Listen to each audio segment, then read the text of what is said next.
బెజవాడ వరద బాధితులకు తాము ప్రకటించిన సాయాన్ని సీఎం చంద్రబాబుకు నేరుగా అందించేందుకు ఇవాళ టాలీవుడ్ హీరోలు బాలకృష్ణ, సిద్దు జొన్నలగడ్డ, విశ్వక్సేన్ అమరావతి సచివాలయానికి వచ్చారు. మధ్యాహ్నం గన్నవరం విమానాశ్రయం చేరుకున్న హీరోలు అక్కడి నుంచి రోడ్డు మార్గంలో సచివాలయానికి వెళ్లారు. కనివిని ఎరుగని రీతిలో ఇలాంటి విపత్తు రావడం బాధాకరమని బాలకృష్ణ తెలిపారు. ఇలాంటి సమయంలో నిరాశ్రయులు అయిన వారికి ప్రతి ఒక్కరూ అండగా ఉండాలని పిలుపునిచ్చారు.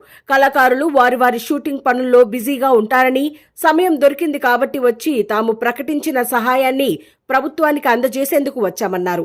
గతంలో దివిసీమలో ఉప్పెన వచ్చిన సందర్భాల్లో కూడా తన తండ్రి ఎన్టీఆర్ జోలెపట్టి మరీ అడిగి సాయం చేశారని గుర్తు చేసుకున్నారు.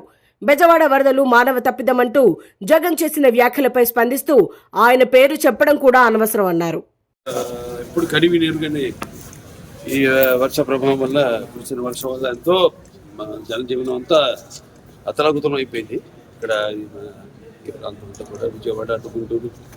సో మనం కూడా చెప్పడం జరిగింది. నా 50 సంవత్సరాలు పూర్తి చేసుకున్న సందర్భంలో ఇట్లా నాన్నగారి నుంచి కూడా ఎలా ఆయన ఎప్పుడు ఎటువంటి విపత్కర పరిస్థితి వచ్చినా రాష్ట్రాలకి, అంటే ఇప్పుడు ఆంధ్ర తెలంగాణ కాబట్టి ఏ రాష్ట్రమైనా ప్రాంతాలు వేరైనా మన అంతరంగాలు ఒకటేనన్నా, ధ్యాసలు వేరుగా ఉన్నా మన భాష తెలుగు భాష అలా అన్నింటినీ కలిపారు ఎన్టీ రామారావు.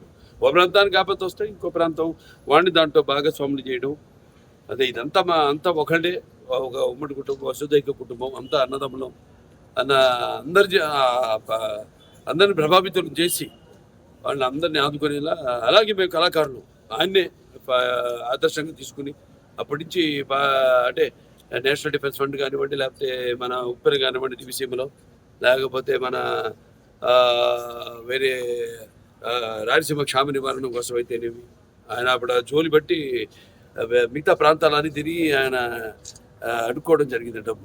అలా అందరిలో కూడా మన తెలుగు వాళ్ళకి ఒక ప్రత్యేకత, అందరినీ ఒక ఎటువంటి మనకు భేదాలు ఉన్నా అవన్నీ కూడా అంటే మేము ఉంటాం యూనిటీ డైవర్సిటీ, అంటే పార్టీలకి కానీ ఎటువంటి కులాలకు కానీ ఎటువంటి లేకుండా అందరం వాళ్ళ సోదరులకి, వాళ్ళ పక్కింటి వాళ్ళకి, వాళ్ళ బంధువులకి జరిగిన నష్టంలో భావించి ఎప్పుడు ఎల్లప్పుడూ, అలాగే చంద్రబాబు నాయుడు గారు, మా కళాకారులు అందరూ స్పందించారు.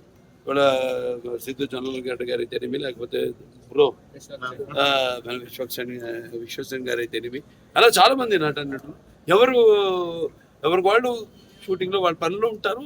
ఇప్పుడు మాకు ఖాళీ దొరికింది కాబట్టి ఒక్కరోజు వచ్చేసి, ఎందుకంటే ఇప్పుడు అనౌన్స్ చేసి చాలా రోజులైంది, వచ్చేసి మా సహాయార్థం ప్రజలకి ఇక్కడ బాధితులకి ఈ యొక్క సీఎం రిలీఫ్ ఫండ్కి ఏదైతే వచ్చింది మేము అనౌన్స్ చేసామో అది ఇవ్వడానికి వచ్చాం. అలాగే చాలామంది కూడా ప్రభావితులయ్యి వాళ్ళు అనౌన్స్ చేయడం జరిగింది. వాళ్ళు తిరిగి సమయంలో వాళ్ళు వచ్చి తప్పకుండా వాళ్ళు ఇచ్చి పెడతారు.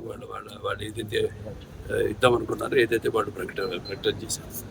అయినా ఇది లేనిపోని రచ్చ చేసి ఈ పేర్లు ఎందుకు లేని పేర్లు ఎత్తడం కూడా అనవసరం. ఏదో ఎంత హాస్యాస్పదం అంటే ప్రభుత్వం సృష్టించిందట ఈ వరదకి, అంతకంటే హాస్యాస్పదం అంటే దీనికి అదే అడిగితే ఏం మాట్లాడాలి మాకు తెలియదు. మనకు తెలుసు వాళ్ళ గురించి ఏం మాట్లాడాలో, ఏం మాట్లాడకూడదు. అది